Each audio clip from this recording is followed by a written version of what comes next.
What if the walls of your childhood home could speak the secrets you were forced to keep?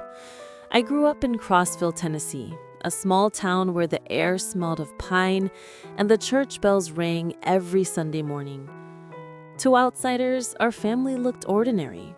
My father was a stern man, his voice sharp as the crack of a whip, and my mother was gentle, her hands always busy with sewing or cooking, her eyes carrying a quiet sadness she never spoke aloud.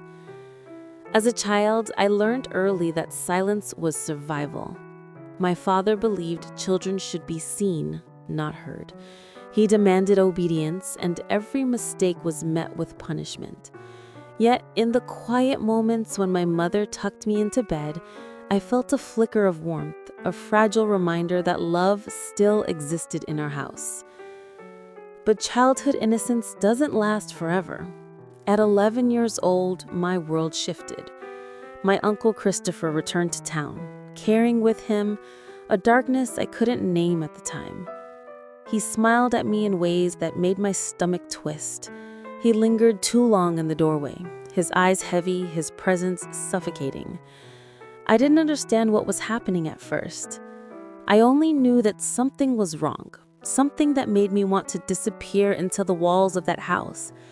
And when the abuse began, I carried it alone, terrified, ashamed, and convinced that no one would believe me.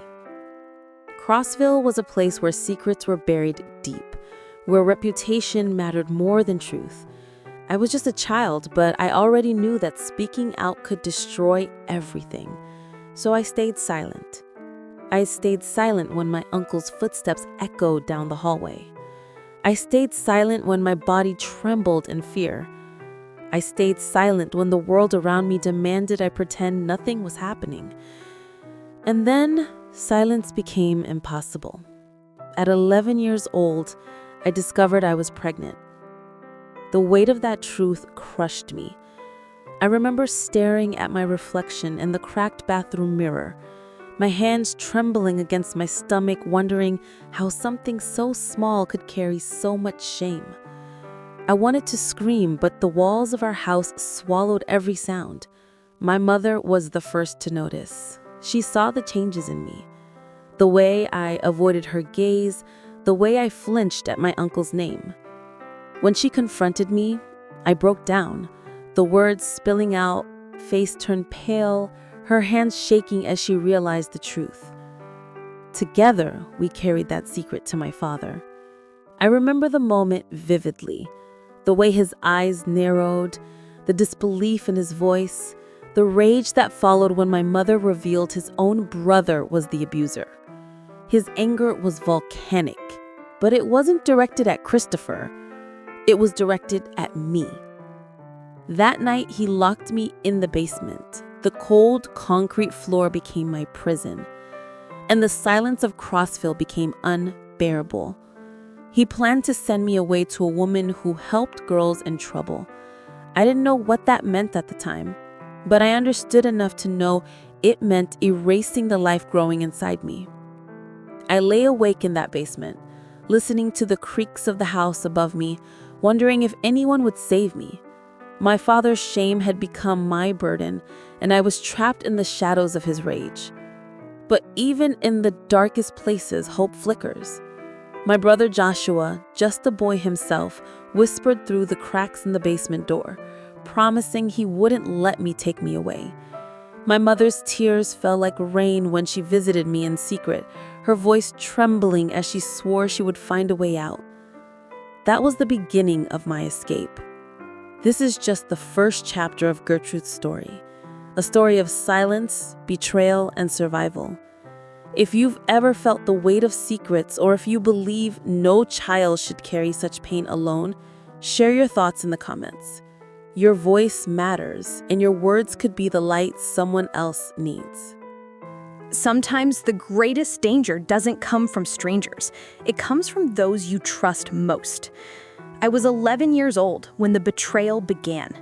Childhood should have been a season of innocence, but mine was stolen by someone who carried my family's name. My uncle Christopher returned to Crossville with a smile that seemed harmless to everyone else. But to me, it was the beginning of a nightmare. At first, it was subtle. A hand that lingered too long on my shoulder, a voice that whispered things I didn't understand. He carried himself with authority, as if his presence was a gift to our family. My father welcomed him back, proud to have his brother under our roof again. My mother stayed quiet, her eyes darting away whenever Christopher entered the room. But I felt it. I felt the darkness in his gaze, the way he studied me when no one else was looking. And then, one evening, the silence of Crossville was shattered. He cornered me in the barn, the smell of hay thick in the air, the cicadas buzzing outside like a cruel soundtrack to my fear. His words were sharp, his actions unforgivable. I wanted to scream, but the weight of shame pressed down on me. I was just a child, and yet I carried a secret too heavy for any child to bear. Days turned into weeks, and the abuse continued. I learned to hide my tears, to mask my trembling hands, to pretend everything was fine when my father demanded obedience. But inside, I was breaking. And then came the moment that changed everything. I discovered I was pregnant. I remember the shock, the disbelief, the way my heart pounded as I realized what was happening. I was 11 years old, and my childhood had been replaced by a burden I couldn't comprehend. I stared at my reflection in the mirror, my small frame carrying a life I hadn't chosen. The fear consumed me. How could I tell anyone? Who would believe me? My father worshipped his brother, and my mother lived in constant fear of his anger. I felt trapped, suffocated by the silence of our home. But secrets have a way of surfacing. My mother noticed the changes in me, the way I avoided her gaze, the way I flinched when Christopher's name was spoken. One evening, she pressed me, her voice trembling with worry, and I broke. The words spilled out, jagged and raw, the truth finally escaping my lips. Her face turned pale, her hands shaking as she realized the horror of what had happened. She held me close, her tears soaking my hair, whispering that she would protect me. But I could see the fear in her eyes. She knew the storm that was coming. Together, we carried the truth to my father. I can still hear his voice, sharp and disbelieving, accusing me of lies. But when my mother revealed that his own brother was the abuser, his pride shattered, his anger redirected towards me, as if I were the one who had brought shame upon our family. That night, I felt the weight of betrayal in every corner of our house. My uncle had stolen my innocence, my father had abandoned me in his fury, and my mother's love was powerless against the storm. I was 11 years old, and the world had already taught me that sometimes the greatest danger comes not from strangers, but from those you should have protected you. This chapter is a reminder that silence can destroy lives, and betrayal can come from within. If you believe children deserve protection, if you think communities must stand against abuse, share your thoughts in the comments. Your voice could be the beginning of change. Imagine being trapped, not just in a basement, but in the prison of your own family's shame. The night my father learned the truth, the air in our house turned heavy, suffocating. His disbelief had been loud, his rage volcanic. But when my mother spoke the words, "It was your brother," something inside him broke. His face twisted, not with compassion, but with disgust. And in that moment, I became the embodiment of his shame. He dragged me down the narrow steps into the basement, the smell of damp earth clinging to the walls. The door slammed shut behind me, and the lock clicked like a final sentence. I was 11 years old, locked away, not because I had sinned, but because I carried the evidence of his brother's crime. The basement was cold, the concrete floor unforgiving. Shadows stretched across the walls, and I felt swallowed by them. My father's words echoed in my ears, "You'll go to a woman who helps girls in trouble." I didn't fully understand, but I knew enough to feel terror. I knew he wanted to erase the life inside me, erase the truth, erase me. I lay awake that night, staring at the ceiling beams, listening to the muffled sounds of my family above. Every creak of the floorboards reminded me of the world I was no longer part of. I was a prisoner in my own home, punished for surviving. But even in the darkest places, hope flickers. My brother Joshua, barely older than me, pressed his lips against the crack of the basement door, whispering promises.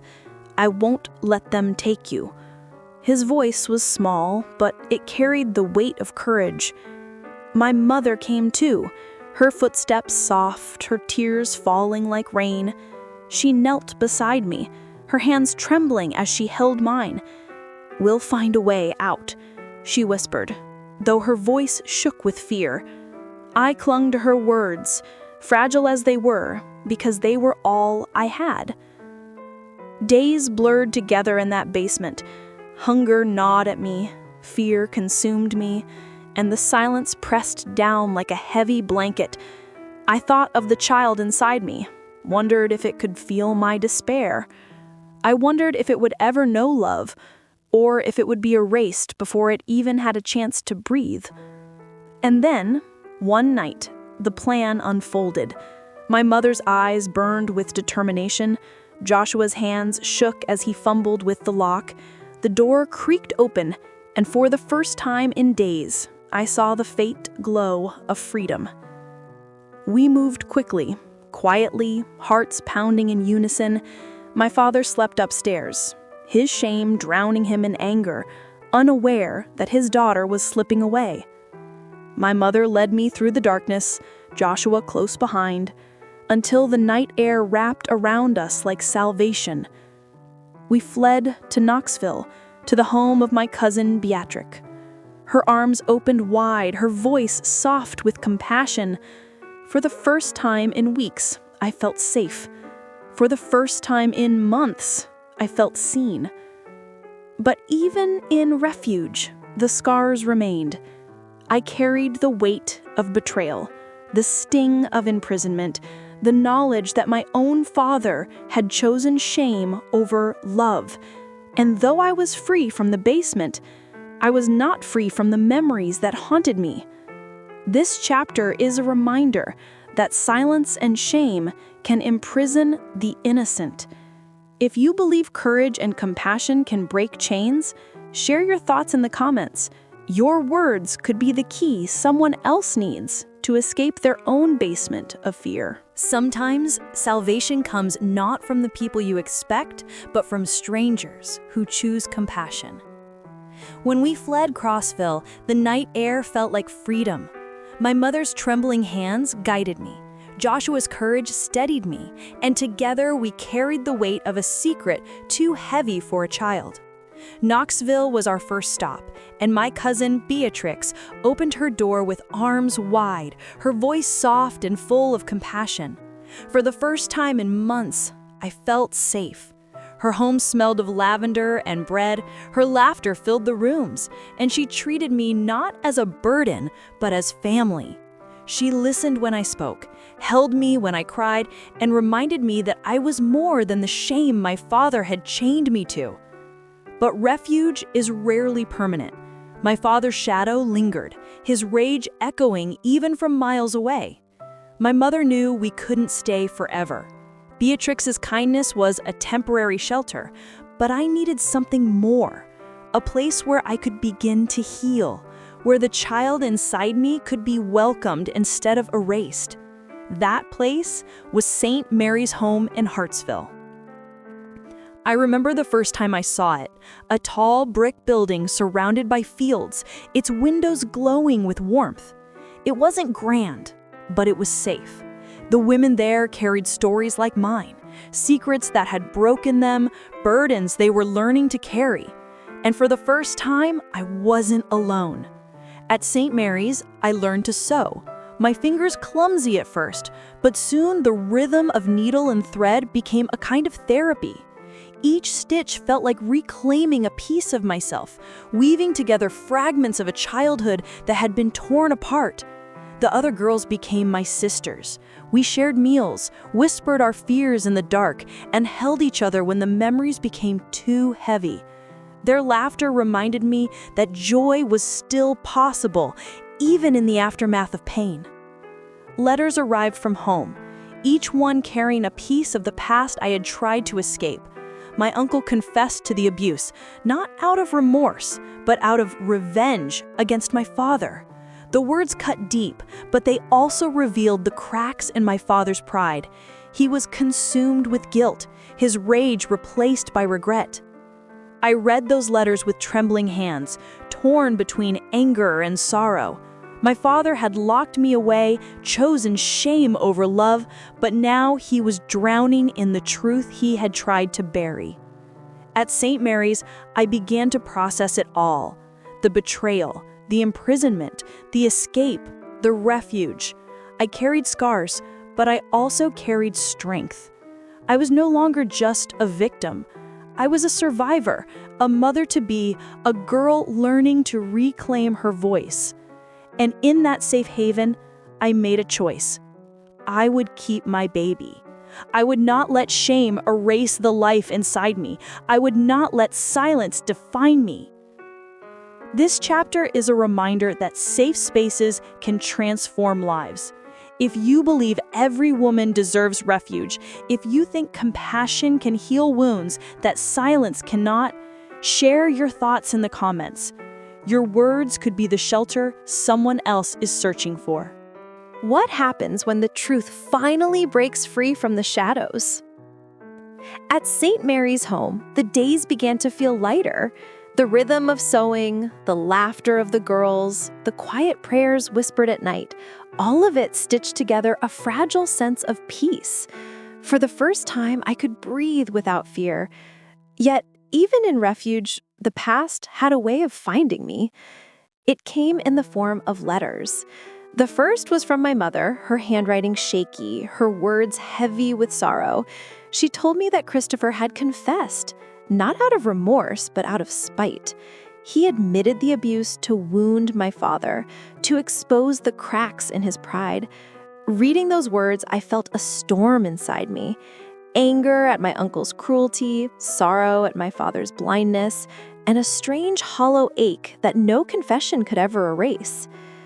Then came a letter from my father. His words were clumsy, his sentences broken, as if guilt had stolen his ability to speak clearly. He wrote of regret, of sleepless nights, of shame that consumed him. He begged for forgiveness, though he had once locked me away, choosing silence over love. I held that letter in trembling hands, torn between rage and compassion. How do you forgive a man who imprisoned you for carrying the truth? How do you reconcile the father who raised you with the man who abandoned you? At St. Mary's, I found myself asking those questions over and over. Forgiveness felt impossible, yet bitterness felt like another prison. I wanted freedom, not just from my father's shame, but from the weight of hatred that threatened to consume me. So I began to write back. My words were not soft, but they were honest. I told him of the pain, the betrayal, the nights in the basement when I thought I would never see the light again. I told him of the child I carried, the life I refused to erase, the strength I had found in the sisters at St. Mary's. And I told him that forgiveness was not a gift I could hand over easily. It was a journey, one I was still walking. As the months passed, I stitched not only fabric, but fragments of myself. Each seam was a reminder that broken things can be mended. Each laugh with the girls was proof that joy can return after sorrow. And each letter was a step toward liberation, not because my father deserved it, but because I deserved peace. When my baby was born, I held him close, his tiny heartbeat steady against mine. In that moment, I understood something profound. Forgiveness is not about excusing the past, but about freeing the future. My son deserved a mother unchained by bitterness, a mother who could teach him that truth, no matter how painful, is always stronger than silence. Gertrude Oliver Sanders. That was my name, but it was also my story. A story of betrayal and survival, of imprisonment and escape, of sorrow and resilience. And in the end, it was a story of truth breaking free, of forgiveness not as surrender, but as liberation.